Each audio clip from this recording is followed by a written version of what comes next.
How is it going then, everybody? I hope you're all doing very well. Welcome back to another video here on our channel. I'm the FIFA Analyst. Today we are bringing you a video on jockeying and defending inside the box. I'm obviously trying to take on a lot of feedback from you guys with regards to the comment section on what things you are struggling with. So you let me know down below if there's any videos you want to see and anything that you need help with to improve your FIFA game. So defending inside the box, quite difficult because obviously you've got a lot of people doing directional nutmegs, a lot of quick turns, agile dribbling and so on. You need to try and defend as best as you can. So we're going to take a look at some top 100 gameplay via the Champs channel and break down what those guys are doing inside the box to make sure that they're not giving up too much space, they're not giving up too much room for the opponent to get that shot off, and see how we can implement that into our game. If you enjoyed the video, give it a like, subscribe to the channel if you are new, and let's go and crack on with it. So then, for our first example, we're going to take a look at an opportunity that the opponent has where he does do a fake shot stop into an elastico and then works into a la coquette cancel. So originally, the defender, we're looking at the input just to that way of me, this blue one here, has been done obviously with the Mbabu. Done very well, the opponent has with the elastico. Now, as he gets into the box, the key thing to look at here is what he is controlling. It is going to be the RT and the LT button on Xbox, the R2 and the L2 button on PlayStation, which is the sprint jockey. The sprint jockey should be used when the opponent is sprinting as well. You want to try and mirror their movement. If they're just dribbling, you can just use the jockey button. If they burst away with a skill move, which is where they probably get a speed boost, you want to use that sprint button as well to keep up and maintain that with him. So Ronaldo gets a speed boost from using that elastico. He darts away and he uses that obviously pace that he's got. So you're going to see the defender here use that R2 and that L2 just to go ahead and obviously make sure that he's keeping up with that Ronaldo. Now, the opponent does input a la coquette cancel, which is where he cancels the middle of that animation. The opponent that we're looking at here, so in the white, will know that animation like the back of his hand, right? And you have to try and learn animations to really understand where the opponent's going to go and what he's going to do.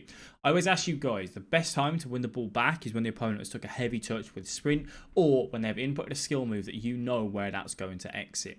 So he now goes and runs into him with the RT and the LT, the sprint jockey, and takes that ball off him. The big thing to notice here is that he doesn't press the tackle button, he just runs into him. Now, why is the tackle button such a big thing? Now, there are a lot of pros out there, high-level players that do use the tackle button quite excessively because they're trying to win the ball back, they're trying to be aggressive. For a lot of you at home, you might be silver 1, gold 3, gold 2. I advise you not to use the tackle button just yet, purely for the fact of that if you do mistime it, if you do get it wrong, you are going to be punished heavily for that. So lay off that tackle button, use the RT and the LT button to just run into the opponent and take the ball off them like so. If the opponent does take a massively heavy touch and you're adamant, you're 100% sure you are going to get that ball, then you can press the tackle button there. But on the edge of the box here, you probably want to be very cautious just in case you give away a penalty. So he steps in, takes the ball off him, and then obviously you can go ahead and look for the counter attack. Up. The big thing that I want you to pay attention to here is the distance that the defender is maintaining next to the attacker, right? When I coach a lot of you guys, what I notice that you do is when the opponent picks up the ball, in this sort of area in a dangerous position, you back off, right? You run away. You run away from them. You go, no, don't get near me. I'm scared. I don't want you. And they run away. And you basically just say to their opposition, yeah, come on, come and do what you want. Come and get a shot off. Come and get a goal. Feel free. We don't want to do that. But then also, we don't want to be at the other end of the scale where you're literally running at his feet and, trying to give him a little tickle or something. We don't want to do that either. That's both two extremes. You want to find that middle ground. Now, that middle ground, I normally class it as it's about 2 yards or so, I imagine. Literally, you want to maintain this sort of distance. You don't want to go so far back that the opponent can turn, get a finesse shot off easily, and you don't want to be too close that he can do a skill move and exit past you with ease. So look how, again, think about the mirror. There's a mirror in between here. The defender is trying to mirror what the attacker does and kind of keep with him and keep that distance. Watch how the defender waits for the perfect moment to step in. He's using a sprint and a jockey button here again to keep up with the opponent.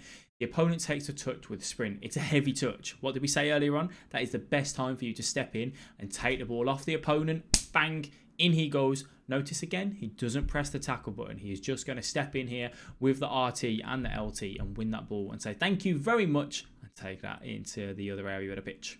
So we're going to look at this here. Now, this is an area where a lot of you guys may feel very uncomfortable with. And trying to apply pressure, cover the passing lanes and apply pressure is obviously a difficult skill. We have done a separate video on that. But you can just see how when he lays the ball off in the middle to Ronaldo here, his immediate reaction from the defender is to charge at him and put the pressure on with the RT and the LT. He's got no passes directly into the box.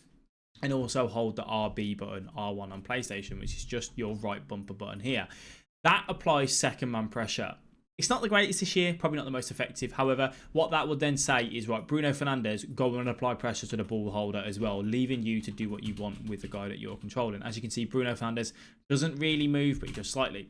Now, when the opponent gets into this area, this is something that I encourage you guys to do so much this year, is drive at the opponent, drive into the box, use skill moves, use the pace, use, the high level players that you can do to drive in and try and get through. Now you can see that this is what he tries to do with the Ronaldo. He tries to sprint through.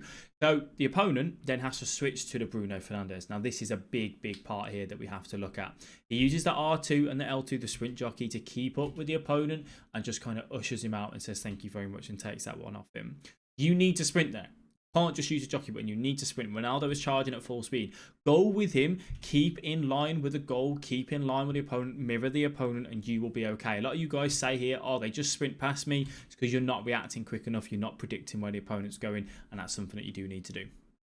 Moving on to our next point. Now, this is a very difficult scenario to kind of go ahead and put that pressure on and take the ball off the opponent. And it's an area that you guys probably struggle with quite a lot. It's out on the wing play when the opponent's coming in. They're looking for the cutback. They've beat the midfielders. It's a pure defensive, kind of scenario that you need to be able to defend very well. He's trying to pull his centre mid back, but now he realises when he comes in, he needs to cover off this pass to Ronaldo, which is what he does. So first of all, he says, you cannot have this pass here easily. We don't want you to have it. You're not allowed to have it. It's brilliant defending, right? But then the next part is the crucial part. You can't allow Neymar to run in and do what he wants. You have to go and pressure him while still covering this pass. So watch how he does this. He stands his ground. He holds up, right? He's using the sprint button and the jockey button at the same time here. Now when Neymar comes through, he covers off that Ronaldo pass again, make sure, and now he goes and applies that pressure. What's he done? He's covered off that pass. Can Neymar shoot there? No.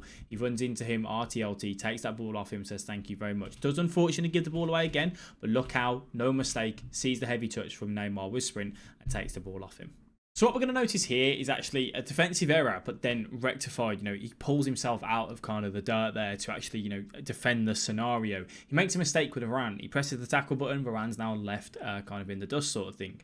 Ronaldo breaks away and Reece James does such a brilliant job of covering for that. So you can just see how Varane steps in. Now, notice here, he's just using a sprint button. Why? Ronaldo is sprinting. He has to match it. He has to mirror what the opponent is doing. He is, however, keeping in line with a goal, thinking about this, thinking about the shot across goal. A lot of you guys kind of try to come and meet the ball here, and then they end up just running past you there and sweating that across. Keep running back towards your goal.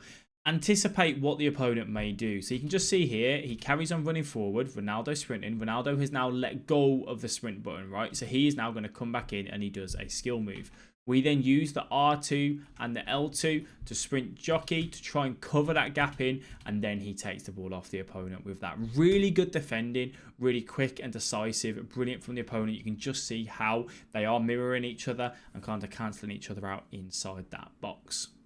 So then, there you have it, ladies and gentlemen. What you'll notice from that is a lot of sprint jockey inside the box. Not too many tackles actually inside there. They're kind of waiting for that perfect time to step in. Thinking about covering off the passes and then applying that pressure. And also standing up tall and keeping in line with the goal and just kind of waiting for the opponent to make that mistake. They do use the sprint jockey button a lot. That's a very difficult skill to develop because you don't want to overshoot. You need to master that if you are going to use sprint as much as some of these guys here, but certainly an effective way to keep themselves in the right areas, constantly covering the ground and ensuring that the opponent doesn't get an easy goal.